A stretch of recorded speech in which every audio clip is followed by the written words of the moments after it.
Hello and welcome back. Today I would like to read a couple of chapters from my book on the subject of out-of-body experience and near-death experiences. I hope you enjoy the reading. I am going to be reading from chapter 2 of my book, and this is my very first experience. Actually, it was an out-of-body experience that I am writing about that I will be reading to you now. I was home alone with our pet dog, Sheena. Sheena was a mini collie and was such a wonderful companion, a blessing truly. My husband Larry was out of town in Chicago, and Melissa was spending the night at a girlfriend's house. I had been up late and was getting ready for bed when it started to rain outside. Being home alone and raining made me a bit nervous because we had just recently moved into our new home. When our home was being built, the backyard grading was off a little bit, which meant the rain would cause some flooding on the back lanai around the pool. If it rained hard enough, it would not take it very long for it to flood.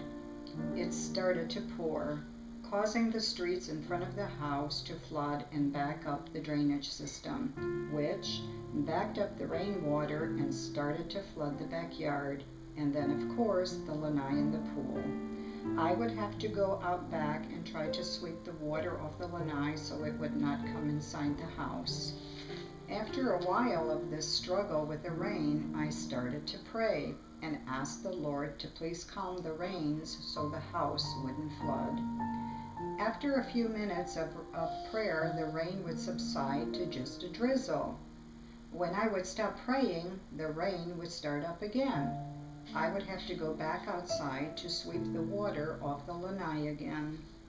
As I would go back into prayer, it would taper down to a drizzle again. This continued for about 3 hours. By this time, I was completely exhausted, to say the least. It finally did stop.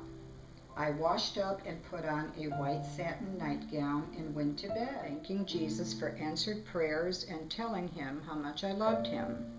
I turned to see what time it was on the clock next to my bed and saw that it was 5 a.m.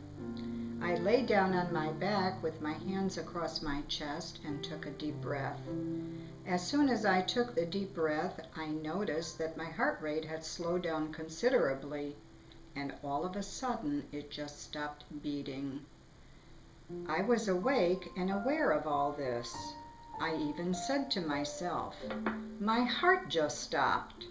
As I said that, I immediately felt something lifting me up from underneath my backside, and just for a second, I looked behind me and saw something that looked like gold fairy dust. I started to fly upward and through the heavens. As I was soaring, I felt my hair being blown, and I realized that both my arms and hands were at my sides, and my eyes were closed. I felt that I was traveling at tremendous speeds. I also felt that if I tried to move, I would fall. I knew the earth was far beneath me now. Out of nowhere, I heard a voice say to me, "Irka, it's okay. Open your eyes." I was afraid to open my eyes and move. I said, "No." A second time, I heard the same voice say, "Irka, open your eyes. It's all right." Again, I spoke the same response while still soaring. What seemed like just a few seconds later, I heard the voice say the same thing a third time. This time I listened and opened my eyes, being careful not to move for fear of falling. When I did finally open my eyes, I saw millions and millions of what I knew were stars, just going past me at tremendous speeds. They were all very bright and beautiful. I remember saying to myself, "Wow, this is so cool." I now realized I could move my head to look around and up and down without falling. The fear was gone. What seemed to be a couple of minutes of flight, I suddenly find myself standing somewhere unbeknown to me. Immediately, I noticed there was something different about me.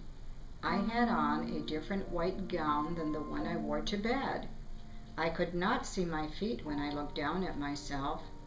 I started looking around to my sides and back to make sure that I was completely covered by this gown. For some reason, I felt like I wasn't completely covered. Even though I could not see my feet, I was able to tell the gown's length was at mid-calf.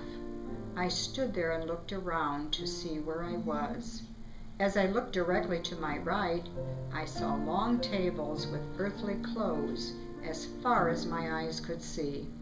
Directly to the left of the tables, I saw many people all dressed in white gowns or robes just like the one I was now wearing. These people all seemed to be walking around.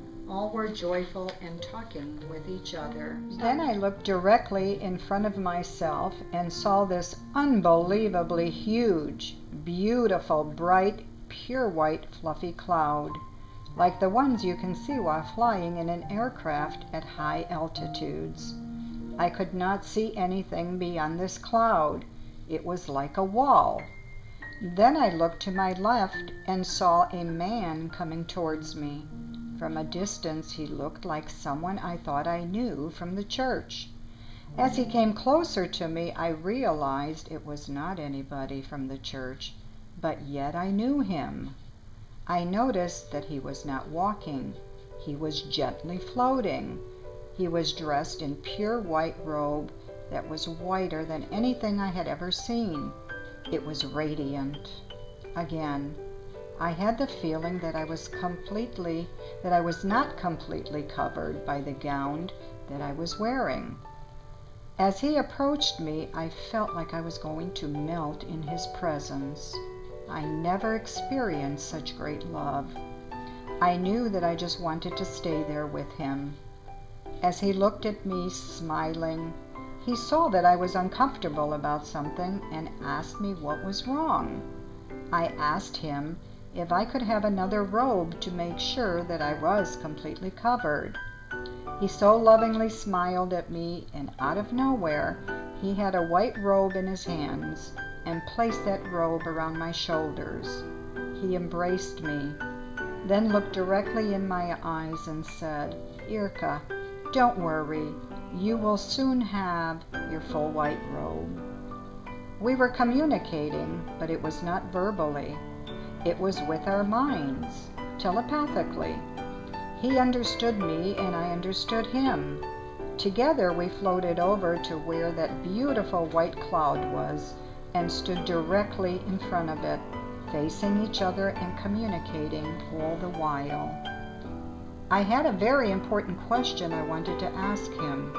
I opened my mouth to ask this question, and immediately I felt a whoosh, like a suction feeling.